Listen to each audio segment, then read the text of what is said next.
Life जो है ना वो चलती है आपके हुनर के हिसाब से। अगर आज की डेट में कितने बच्चे हैं जो बस सोचे जा रहे हैं वो लड़की मिल जाए, वो मिल जाए, वो मिल जाए, वो मिल जाए, लेकिन उसके लिए जो स्किल सेट चाहिए वो स्किल सेट मिसिंग है।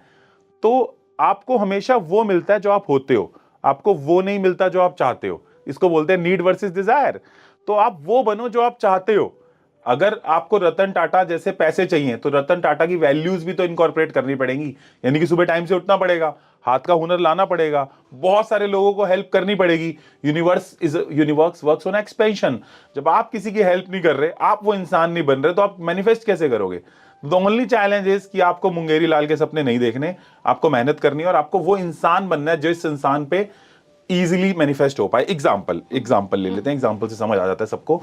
आपने कामना करी कि बहुत सारी सुंदर तितलियां आपके पास आ जाए, बहुत सारी सुंदर तितलियां आपके पास आ जाए। आपने लॉ ऑफ अट्रैक्शन किया, आपने मैनिफेस्ट किया, आपने विजुलाइज किया, आपने सब कुछ किया, बट हाथ में आया क्या? ठेंगा, कुछ नहीं आया। फिर आपको समझ आया यार ऐसे तो काम नहीं करता। आपको कोई प्यारे मित्र मिले, आपको ईला जी मिली, आपको बत्रा जी मिले, और उसने बताया कि भाई ऐसे नहीं आती तितलियां, लगाना पड़ता है गार्डन, लगाने पड़ते हैं फूल, खिलाने पड़ते हैं फूल, और उन फूल के पीछे पीछे आती हैं तितलियां। अब आपने फूल खिलाए तो पहले दिन तो ना खिलेंगे, पहले दिन तो आपको मेहनत करनी होगी, आपको सींचना पड़ेगा प्यार से, खून से, अपनी एनर्जी से, अपनी होश की साधना से, अपनी टेक्निक से। आपने धीरे धीरे फूलों को उगाया, पूरा ब्यूटीफुल गार्डन बनाया। अब बहुत सारी तितलियां आपके गार्डन में आई, आपने यूनिवर्स को थैंक यू बोला, आपका कल्प वृक्ष मैनिफेस्ट हो गया, राइट? तो that's a power of creating a garden. Do not chase the butterflies, create your own garden. अभी तुम्हारे गार्डन को देख के साथ वाला पता क्या सोचेगा कि रातों रात अमीर हो गया, इसकी किस्मत बहुत चलती है। बट तुम्हारी किस्मत चले इससे पहले तुम्हें चलना पड़ता है, बहुत चलना पड़ता है। कई लोगों ने बोला बत्रा जी आप इतने करोड़ों रुपए का व्यापार करते हो। अभी हमने ऋषिकेश में इवेंट किया, 1000 लोग थे उधर, 1000 लोग। तो कई लोगों ने बोला बत्रा जी आपकी किस्मत बड़ी चलती है, हजारों लोग आपके पीछे आए थे और पूरा ऋषिकेश भर चुका था। तो मैंने बोला किस्मत चले उससे पहले मुझे भी तो चलना पड़ता है। तो मैं यहां पे बैठ के बोलूं कि लॉ ऑफ अट्रैक्शन कर लो और मैं सारा दिन मेहनत करता रहूं, क्या बात जचेगी? क्या नहीं जचेगी। तो आंखों में आंखें डालकर सच बोलना है, झूठ नहीं बोलना है। So that's what I am saying कि इतने सारे फूल खिलाओ मेहनत के, इतने सारे फूल खिलाओ कामों के कि अपने आप मैनिफेस्टेशन आपकी झोली में गिर जाए। आपने एक लाइन कही कि आपको वो मिलता है जो आप होते हो, ना कि आपको वो मिलता है जो आप चाहते हो। तो इसको थोड़ा सा गहराई से समझिए आप, ये बहुत गहरी बात है।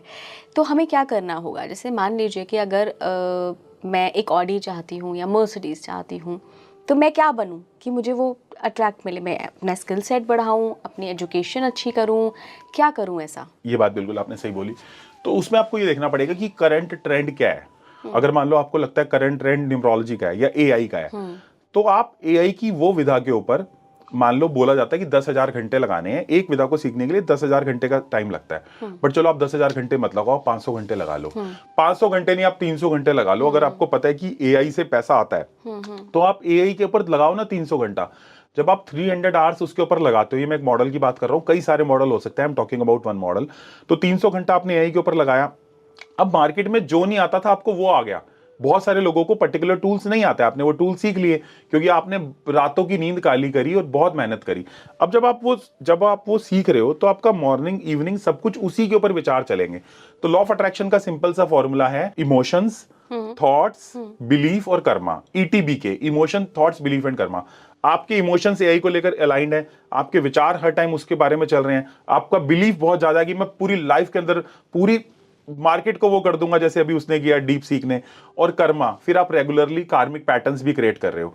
तो ये जब चारों चीजें एक साथ आई आपके पैशन के साथ, यानी कि emotion, thought, belief and Karma, और आपने बहुत सारा टाइम उसके ऊपर लगाया ग्राउंडेडनेस के साथ।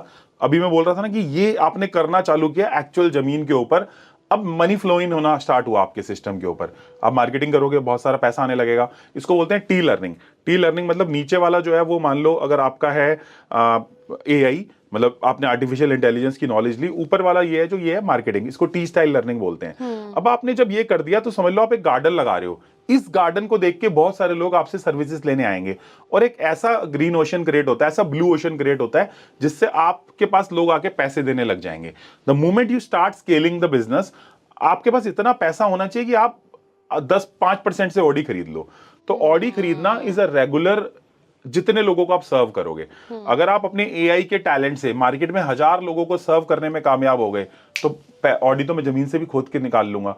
तो ultimately it works on the skill जो कि मार्केट में यूनिक हो, जिसके लिए आपको लोग पैसे दें और ब्लू ओशन हो। तो अपना स्टाइल आपको खुद खोजना पड़ेगा। एंड एक बार वो आपने ट्रैक कर लिया, फिर घूमना ना दोस्तों के साथ, फिर घुमा लेना लड़की, फिर घुमा लेना लड़का, फिर देख लेना नेटफ्लिक्स, फिर देख लेना स्क्विड गेम्स। कहां भागे जा रही है दुनिया?